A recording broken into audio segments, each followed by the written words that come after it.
¿Qué tal, amigos de Entre Noticias? Tengo el honor, el gusto de platicar en esta ocasión con Alberto Atié, pero no es un gusto platicar acerca del tema sobre el cual vamos a hablar. Ustedes conocen la trayectoria de Alberto Atié y él no ha quitado el dedo del renglón en cuanto a la denuncia de sacerdotes que han cometido crímenes, el de la pederastia, y en este caso tenemos un nuevo caso en San Luis Potosí. Alberto Atié, te agradezco muchísimo que me concedas esta entrevista para mi página Entre Noticias. Muchas gracias, en verdad. Con muchísimo gusto, Rubén. Por supuesto, siempre a disposición de personas como tú y de tu medio para dialogar con quienes te escuchan y te ven.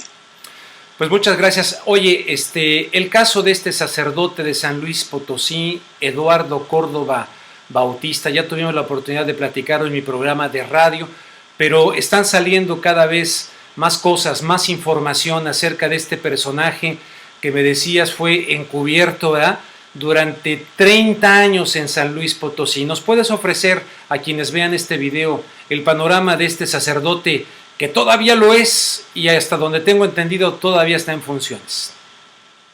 Con mucho gusto, Rubén. Pues mira, yo me enteré de este caso a través precisamente de unos papás, un papá, una mamá, muy indignados y muy lastimados por lo que les había sucedido respecto de la persona que fue abusada por este sacerdote hace poco tiempo. Hoy, como tú pudiste constatar, salió ya denunciada una situación muy similar a este caso. Y en ese sentido me hablaron para decirme que, bueno, a pesar de todo lo que habían tratado de hacer para que se hiciera justicia en su caso, no habían recibido ningún tipo de respuesta. Frente a esta información, pues yo les pregunté, bueno, explíquenme un poco de qué se trata, cuál es este caso, en qué consiste, etcétera. Y me comienzan a platicar que se trata de un caso que lleva por lo menos 30 años, en donde muchas familias, y algunas de ellas familias connotadas, familias con recursos económicos importantes de San Luis, pues habían sido brutalmente afectadas por este individuo, incluso desde antes de que fuera sacerdote, porque los conocimientos que tenemos de su caso es que él entró al Instituto Potosino, todavía no siendo sacerdote, y intentó desde su cargo como maestro y bibliotecario abusar de un pequeño. El padre de este niño se enfureció mucho y era un hombre, pues al parecer, importante en San Luis, y lo que hicieron fue sacarlo de esa escuela, pero argumentando en los medios, porque se hizo un escándalo, que en realidad salía porque él se iba al seminario. Esa fue la primera noticia que tuvimos públicamente de este individuo que ya hace 30 años comenzó con estas historias. Entró al seminario, se ordenó sacerdote, tuvo una preparación además de la común para ser una persona pues importante en la arquidiócesis de San Luis, fue abogado, se recibió como abogado y empezó a tener este doble papel, yo te diría, como te lo comenté, muy parecido al del padre Maciel, muy cercano a las máximas autoridades de la arquidiócesis y de los gobiernos del estado, y por otro lado, muy cercano a los arzobispos. Pareciera que el arzobispo Luis Morales fue el que más lo protegió, el que más cargos le dio, lo volvieron representante legal de la arquidiócesis. Arzobispo Luis Morales de San Luis Potosí. ¿De San Luis Potosí? De San Luis Potosí, exactamente. Arzobispo Luis Morales. Okay. Así es. Y luego, bueno, pues dentro de este doble juego, pues él fue fundador de varias asociaciones juveniles, de varios grupos, trabajó en la Acción Católica, etcétera. Y siempre que tuvo oportunidad en las escuelas, en las asociaciones o en otras instancias, se aprovechaba para llevarse a estos muchachos a un cuarto, a su cuarto o a los cuartos de las oficinas de los centros que él representaba, y allí empezaba todo este proceso de manipulación a través del diálogo primero, luego él utilizó un esquema que le llamó la confesión alternativa, donde les decía a los muchachos que los veía cansados, agotados, estresados, y que él sabía cómo ayudarlos a salir. En varios casos, incluyendo el último que tú conociste ya en el periódico La Jornada, utilizaba y utilizó hasta el último caso barbitúricos para sedar a los muchachos, dormirlos y después abusar de ellos. Y hasta cerveza, ¿no? Dice la nota de San Juana Martínez en La Jornada, cerveza les daba también. Cerveza siendo menores de edad y además adentro de estos líquidos barbitúricos, ¿no? Entonces, lo tremendo de este caso, Rubén, es que habiendo muchas familias católicas afectadas, el procedimiento que siguieron, y eso pues yo lo conozco porque como sacerdote me tocó también encontrarme con estos casos, lo que hicieron fue ir a ver al obispo, fue hablar con él, fue explicarle la tragedia que acababan de vivir con esta situación de sus hijos, y obviamente el movimiento de la institución, que es lamentable y ha sido lamentable durante muchísimos años y ha hecho precisamente que por ello los casos se multipliquen N veces en el mundo, es que en vez de proceder conforme a derecho, conforme a justicia, y decir a los padres, señores, por favor, si ustedes consideran que esto es un delito en contra de sus hijos, vayan inmediatamente a las autoridades civiles, denuncien el caso y que proceda lo que tengan que proceder. En vez de hacer eso, llevan a cabo procedimientos bajo secreto. Rubén, tú acabas de ver ese último documento que cita la periodista, bajo reserva juramentada, además. Imagínate la coacción sobre la conciencia de estas personas que se atreven a denunciar y que esperan de alguna manera algún tipo de justicia. Y el arzobispo, frente a mi denuncia en los medios que hice ya en el mes pasado, en abril, pues mencionó que efectivamente el caso del padre Córdoba, fíjate, llevaba ya 10 años, Rubén, en la Santa Sede. 10 años con información que hoy sabemos que implica casos hasta el 2012 por lo menos. O sea, la arquidiócesis informándole a la Santa Sede de que este señor ha cometido este tipo de actos como el que se narran en este reportaje. ¿Y 10 años donde no hicieron absolutamente nada? ¿Archivaron? No, entonces lo que menciona el arzobispo es que la Santa Sede está estudiando el caso. 10 años. Y comenta, porque yo sé, y yo te lo quiero comentar gracias a la información que me llegó, que el caso ya está cerrado por la Santa Sede, que ya se le había sentenciado a que se le retirara del cargo, pero obviamente de una manera discreta. Porque nuevamente, Rubén, lo importante es cuidar la imagen de la institución, lo importante es que el pederasta se vaya a su casa tranquilamente, sin ser afectado. No importa el daño a las víctimas, Rubén. Perdón, Alberto, pero quiere decir que sí aceptaron la realidad en este caso, sí aceptaron que se trataba de un pederasta. Y dijeron... Bueno, yo te puedo decir que con la información que yo tengo, sí, ya se aceptó. Pero el arzobispo, yo creo que para tomarse un poco de tiempo, yo no sé quién lo asesoró en esto, pero quien lo hizo cometió un error gravísimo, porque quiero decirte aquí, Rubén, que yo invité al arzobispo a que colaborara con la justicia, que ese era su deber. Lo invité porque él acaba de entrar a la arquidiócesis. Yo no sabía de este caso tan reciente que ya le tocó a él directamente, pero ahora me doy cuenta de que él también pues, resulta ser de alguna forma u otra ya un cómplice de un caso, porque él ya tenía información desde hacía mucho tiempo. Él supo que esta información se envió desde hace 10 años y además este caso él tuvo que enviarlo también a Roma porque es su obligación hacerlo.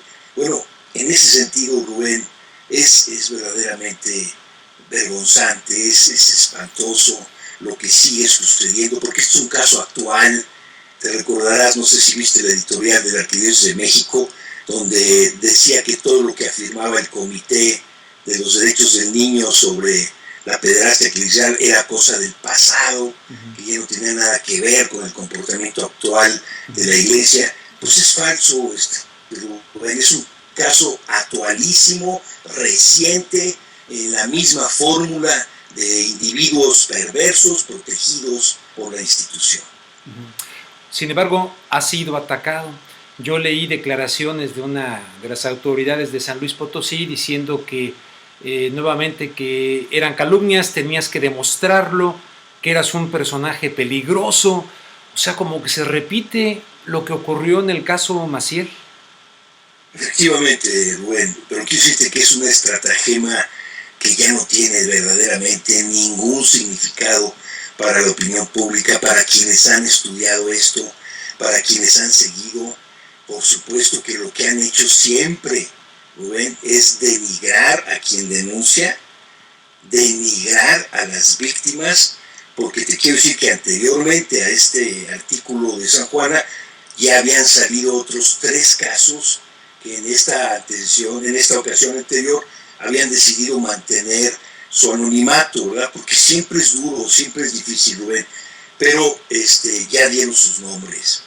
Es decir, están verdaderamente saturados de esta injusticia permanente hacia ellos y hacia tantos jóvenes y niños que calculan 100, en 30 años yo te diría que es probablemente que haya más casos y todos de una manera u otra despreciados por la institución, porque dice que atiende a las víctimas y que no sé qué, pero no se preocupa por proteger ni a las que vienen, ni a las que han sido dañadas tan brutalmente. Ya viste la historia de este muchacho, ahora al parecer caído en el alcoholismo, perdió a su novia, tiene una autoestima totalmente derrumbada, destrozada, con una vergüenza horrible, porque él dice: es que no sé qué me pasó, pero yo no soy, en fin, es tremendo Rubén, no puede ser que sigamos aceptando esto en nuestra sociedad,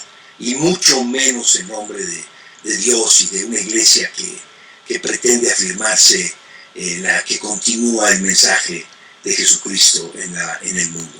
Alberto, este sacerdote está suspendido de momento, es decir, sigue ejerciendo, oficiando misa, administrando los sacramentos. ¿Cuál es la situación de este Córdoba Bautista? Pues mira, la información que yo llegué a tener es que se le había retirado el cargo porque la Santa Sede lo había pedido. O sea, si mientras la Santa Sede no lo pide, pues este señor podría haber continuado en su cargo. Pero el arzobispo dijo que lo habían retirado del cargo hasta finales del año pasado, es decir, 2013 en diciembre, pongamos noviembre, no lo sé. Bueno, eso significa, Rubén, que a pesar de que el arzobispo tuvo conocimiento, él, de este caso, yo sé que hay otros que él tuvo conocimiento, pero que tuvo conocimiento de este caso, y aún así ni informó a las autoridades, ni pidió a los padres que acudieran a las autoridades, porque ese documento que tú tuviste conocimiento a través del artículo de San Juana menciona que bajo absoluta reserva juramentada no se podrá comentar del caso a ninguna otra persona. ¿Te das cuenta de eso? O sea, están coaccionando a través de la fe y de la instancia religiosa la conciencia y el deber de los padres de denunciar a un individuo de esta naturaleza. Entonces, eso es gravísimo, Rubén, y en ese sentido, pues obviamente ya no queda otra, desde mi punto de vista, y te quiero comentar que vamos a una conferencia de prensa precisamente a San Luis Potosí para exigirle al arzobispo que entregue toda la información que tenía la diócesis desde los años 30, toda. 2, que entregue toda la información que entregó a la Santa Sede desde hace 10 años, incluyendo todos los casos recientes de los que él tuvo conocimiento, que los entregue a las autoridades y que entregue esa información y no cualquier otra. Y luego buscar la manera, Rubén, de que la Santa Sede entregue el procedimiento que siguió para hacer el análisis de este sacerdote que duró 10 años, Rubén, y donde esto permitió que este señor siguiera abusando de niños y de jóvenes por lo menos 10 años más, y los que llevamos después. Entonces, en ese sentido te diría, sí, yo supe que él fue retirado del cargo, pero supe que se le encomendó un asilo de ancianos, de ancianas, de mujeres, que siguió celebrando y que en las noches siguió libre. Por esa libertad de movimiento, eso le permitió cometer otros delitos en contra de niños y de jóvenes. Alberto, después de todos los escándalos que han ocurrido, y el de Maciel de manera muy central y muy importante, pero muchos otros, uno esperaría que ante una situación de esta naturaleza y que empieza a salir a los medios y que las víctimas empiezan a hablar, uno esperaría, caramba, una nueva actitud, por lo menos unos nuevos reflejos ante la situación. Y estamos viendo una gran torpeza, por lo menos en lo que se refiere al ámbito de la Iglesia Católica en México. ¿Qué me dices acerca del nuevo Papa, en este caso el Papa Francisco, ante una situación de esta? ¿Se le ha condenado enérgicamente esto? ¿Qué se puede esperar del Papa Francisco ante el caso de este sacerdote en San Luis Potosí? Pues Rubén, lamentablemente unas son las palabras y los dichos.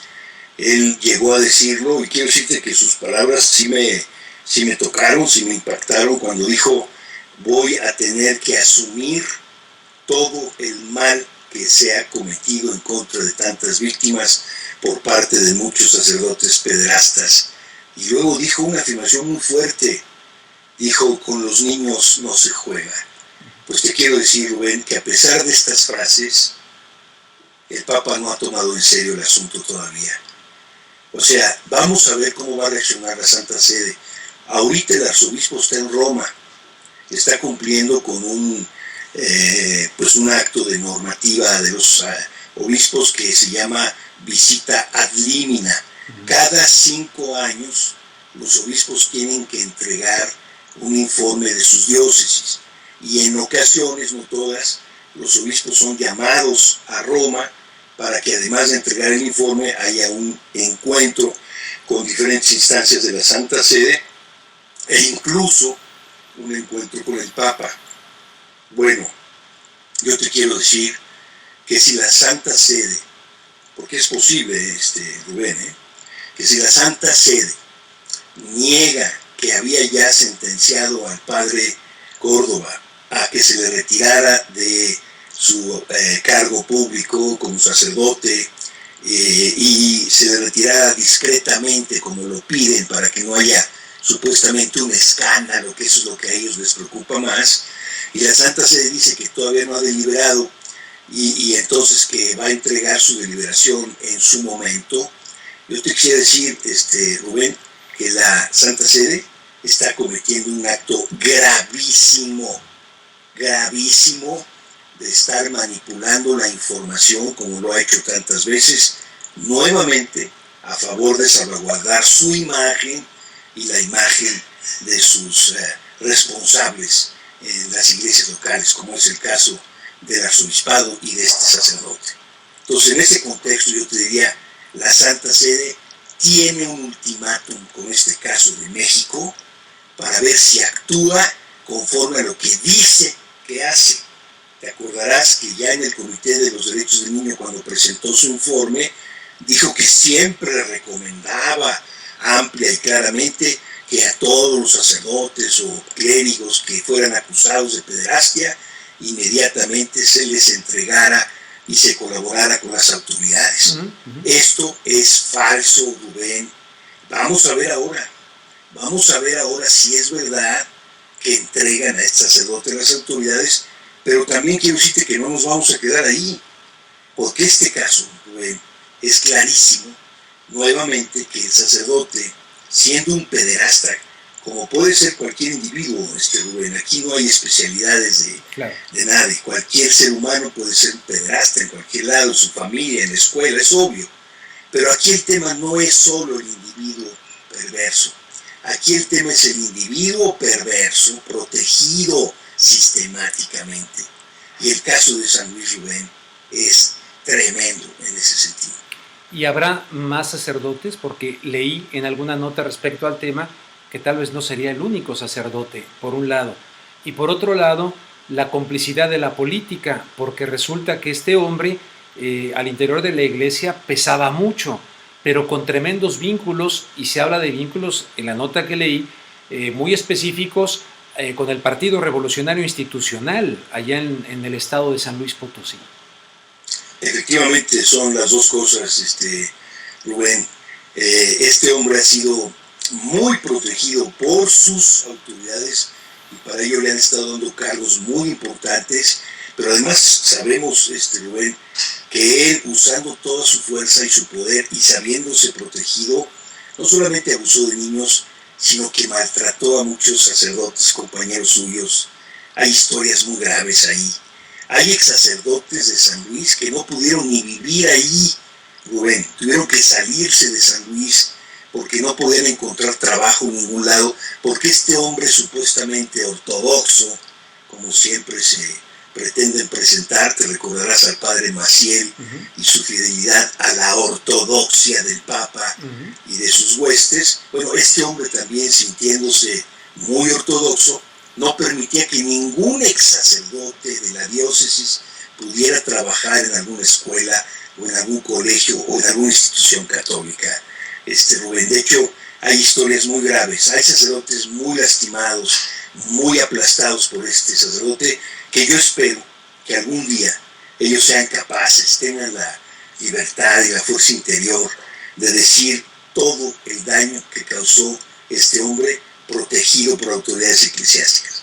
Pero también, como tú lo dices, hay rastros de que este hombre está siendo protegido también por las autoridades actuales y ha tenido un vínculo muy fuerte con el Partido Revolucionario Institucional allá en San Luis Potosí. Bien, entonces el perfil psicológico del hombre, rompiendo un poquito en su situación, similar al de Maciel por lo que conoces, utilizando también todo el chantaje religioso, los sacramentos, toda una perversión, ¿no?, tremenda del uso de los sacramentos en sí para llegarle psicológicamente a las víctimas, ¿no? Es muy perverso, ¿no? Es tremendo, Rubén. Todos estos sacerdotes de los que conocemos, de los que hemos estudiado en los Estados Unidos, en otros países, y obviamente aquí en México, el caso del padre Maciel, y otros sacerdotes, el padre Caradima en Chile, Rubén, todos han utilizado el sentido religioso, la fe de las personas, su amor a Dios, su amor a la iglesia, su respeto a las autoridades de la iglesia. Este es un asunto patético en el caso de San Luis, porque por lo que yo veo, la gente católica de San Luis es gente buena, eso es indiscutible, pero es gente sumamente sumisa, sumamente reverente. Quiero decirte que les da mucho pavor, mucho miedo, el sentir que pueden traicionar a la iglesia por el hecho de denunciar esto públicamente y de llevarlo a las autoridades civiles, ¿no? De esto se aprovechan estos perversos, Rubén. Como acabas de leer tú en el artículo de San Juana, este hombre le dice a este muchacho que Dios sabe que están enamorados y que se quieren, y todo esto, lo mismo el uso del sacramento, etc. O sea, es increíble.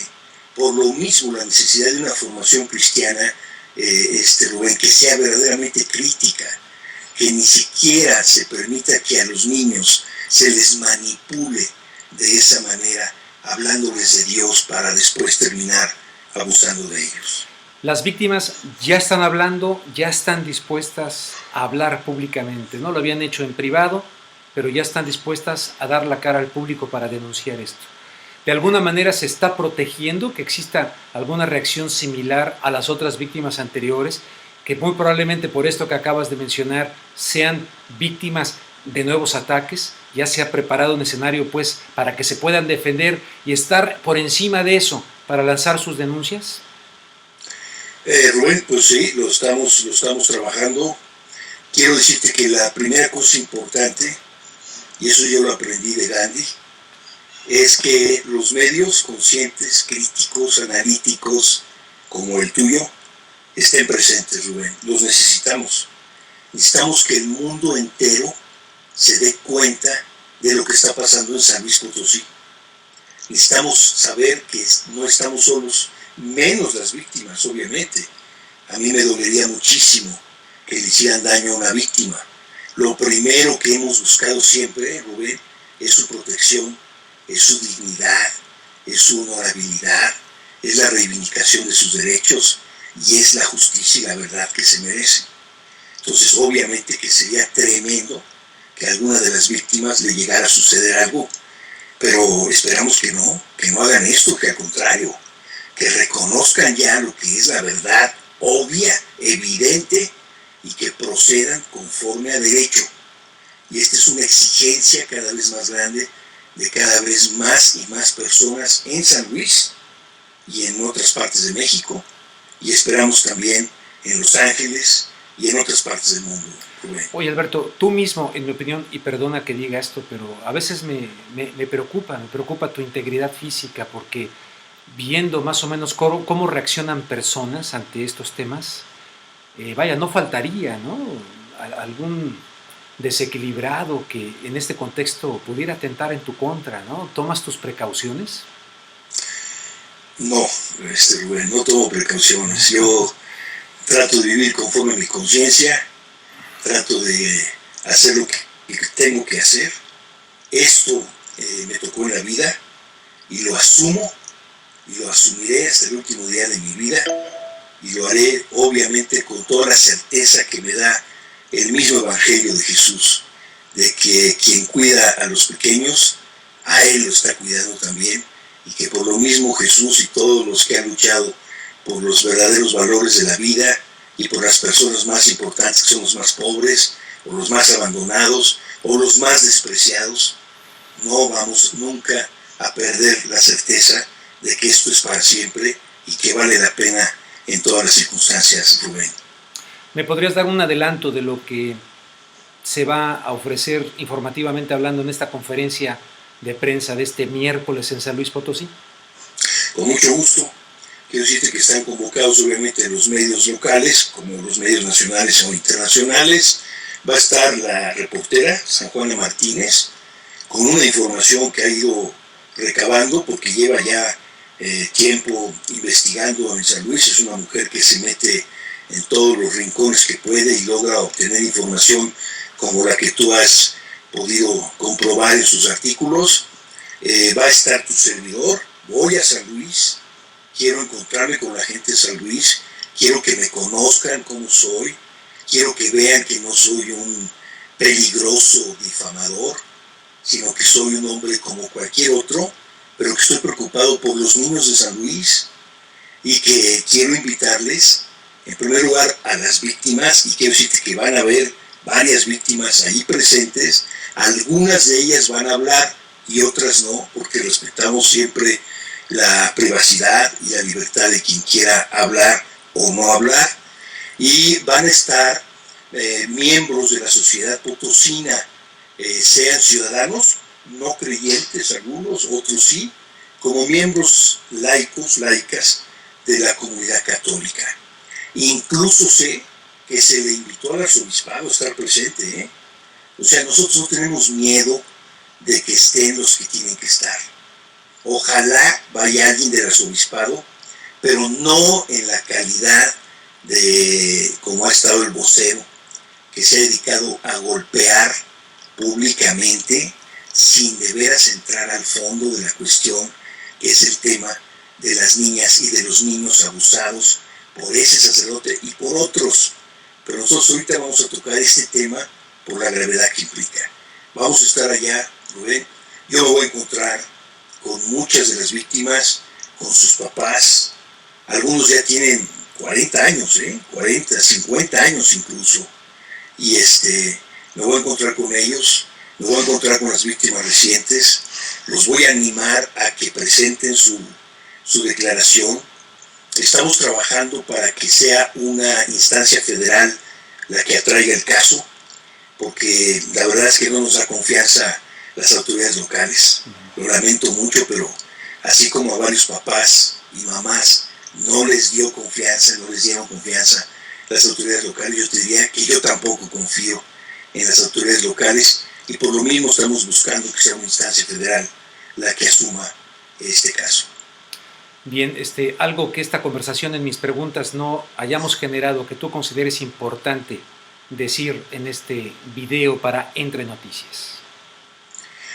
Pues Rubén, decirte que si el Comité contra la Tortura de las Naciones Unidas, que acaba de tener su encuentro con la Santa Sede, determina que las decenas de miles de casos, en su mayoría por lo menos, fueron no solo abusos, sino también actos de tortura, quiero decirte que en ese momento, Rubén, todos esos casos se vuelven imprescriptibles, porque la tortura es un acto de lesa humanidad y no prescribe nunca. Si eso sucede, tendremos la oportunidad de reconstruir casos como los de los legionarios de Cristo, que desde el punto de vista legal y por delito de abuso habían prescrito hace muchos años y que podrán otra vez, nuevamente, plantearse como casos a perseguir por tortura. Si esto se da, Rubén, entramos en una nueva etapa de la historia, porque esto ha sido una atrocidad, un genocidio en términos de daños contra miles de niños y niñas que creyeron en la iglesia y le confiaron sus vidas, sus papás. Esto, Rubén, no se puede volver a repetir nunca más. Y por eso voy a trabajar hasta el último día de mi vida yo también. Una última cosa, decirle a la audiencia de este video, decirle, no es que tú estés buscando con lupa estos casos, sino que la gente, a raíz de que supo el papel que desempeñaste en la denuncia en contra del padre Maciel, a fin de cuentas te están buscando, ¿no? Te están llegando a ti esta información y no sería extraño que en otros escenarios y en otras geografías la gente empiece a buscarte y decir, esto me ha pasado a mí. Por ahí va la cosa, ¿no? Efectivamente, Rubén, quiero decir que desde Argentina me escribieron varias mujeres víctimas de sacerdotes cuando eran niñas en tiempo de la dictadura.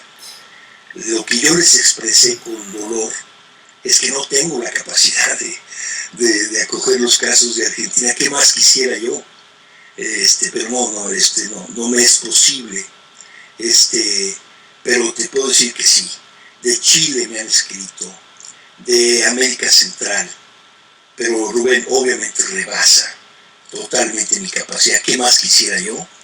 Pero es verdad lo que dice, sí, me han buscado, y este caso, quienes me buscaron fueron precisamente papás y mamás de San Luis Potosí, destrozados por lo que les había pasado a sus hijos. ¿Qué te sostiene en esta lucha con tanta determinación? ¿Cuál es el elemento esencial que te motiva a hacer esto? Pues yo te diría, Rubén, lo que aprendí. Primero, te comentaría que lo aprendí viendo a mi mamá, a mi papá, luchando con toda honestidad por lo que les tocó luchar en sus vidas y enseñándome a buscar la verdad, la justicia en mi propia vida. Luego, quiero decirte que fue para mí extraordinario encuentro en mi camino la lectura de la autobiografía de Mahatma Gandhi. Y luego, obviamente, Martin Luther King, Mandela, que ha sido un gran maestro en mi vida, Sakharov y su esposa, Simone Weil. La mayoría son cristianos, Rubén. No te hablo de gente que no esté de alguna manera u otra ligada al Evangelio. Y ahí descubrí lo que vale una persona. Y quiero decirte además, y ahorita que me lo preguntas, que varios de los mensajes del Papa Juan Pablo, cuando él empezaba su ministerio como Papa, me golpearon muy fuertemente en el sentido positivo, cuando él afirmaba, por ejemplo, por ninguna razón y bajo ninguna circunstancia, ninguna persona, ni una sola, puede ser conculcada en su dignidad y en sus derechos por ninguna ideología por ninguna estructura, por nadie. Cuando yo veía eso, siendo sacerdote, Rubén, te decía, este hombre sí está a favor de la dignidad y de los derechos de todas las personas en todas partes. Y era para mí, de veras, un elemento referencial en mi enseñanza.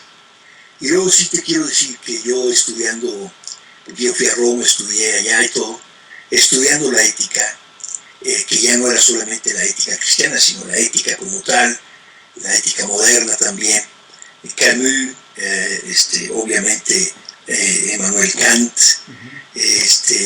la afirmación del valor de cada persona, Scheller, Rubén, en donde me hicieron descubrir que vale siempre la pena luchar por la persona que encuentras en tu camino. La parábola del buen samaritano, yo se las enseñaba a mis alumnos, porque decía que allí es donde se define el valor ético de una persona, cuando en tu camino encuentras a alguien que te necesita y tú estás llamado a responder. Si respondes, te vuelves persona, te vuelves humano plenamente, te vuelves un seguidor de Jesús. Si no respondes, si eres indiferente, por lo que quieras, por miedo, por intereses, por lo que quieras, no eres persona, no eres humano, no eres un seguidor de Jesús. Y me tocó encontrarme en mi vida con Juan Manuel y verlo destrozado. Y cuando me di cuenta de que no era posible que yo hablara de eso en la institución, Rubén, por un lado me quedé tal vez en la situación más dura y dolorosa de toda mi vida, pero ahí nació mi compromiso por esta causa. Fíjate, pues te escucho hablar y los protagonistas de todas estas situaciones básicamente han sido niños, ¿no? Las víctimas, básicamente niños, ¿no? Sí, sí. Hay una frase muy hermosa, dice, lo que escribimos, el que escribe en el alma de un niño, escribe para siempre. Y es donde tú estás manejando todo esto, ¿no? Ver a estos niños ya crecidos, grandes, cómo quedaron esos escritos, ¿no? de violación de sus cuerpos y de lo que incluso ahora le están llamando tortura, o podrían llamarle tortura, cómo están ahí, ¿no? Marcados en su psique, ¿no? Y a fin de cuentas haciendo un daño terrible a la sociedad. Pues te agradezco mucho, Alberto. También decías de Schiller o Scheller, ¿cómo se pronuncia? Max Scheller. El que escribió la cuestión el texto del canto a la alegría de Beethoven, ese mismo. No sé, Schiller. Ese es Schiller. Bueno. El poeta alemán. Este es otro, es un alemán que es pues, filósofo y que tiene toda una filosofía de los valores fundados en la persona. Ya entiendo. Bueno, entonces volviendo a Schiller, él decía, el hombre inteligente saca bien del bien, el genio saca bien del mal, o sea que te toca ser genio. No lo sé, pero hay que luchar. Te agradezco mucho, Alberto, y estamos pendientes de esta conferencia de prensa y te espero el miércoles después de la conferencia en mi programa de radio para informar también a través de la radio. Con mucho gusto, Rubén, y de veras quiero agradecerte todo, no solo por lo que hemos compartido juntos, porque sabemos que hemos compartido muchas cosas como amigos y sobre todo por tu interés y por tu profesionalismo en las noticias, en la investigación, en la profundidad en la que manejas los elementos, los fenómenos del camino de la vida humana que son tan complejos. Al revés, y te lo digo sinceramente, y lo digo aquí con las personas que vean esto, mi mamá me recordaba mucho esta frase de que el agradecimiento es la memoria del corazón y mi corazón tiene memoria hacia ti, todo lo positivo que he recibido de ti, o sea que muchas gracias. Igualmente, Rubén, un abrazo a ti y a los tuyos, man.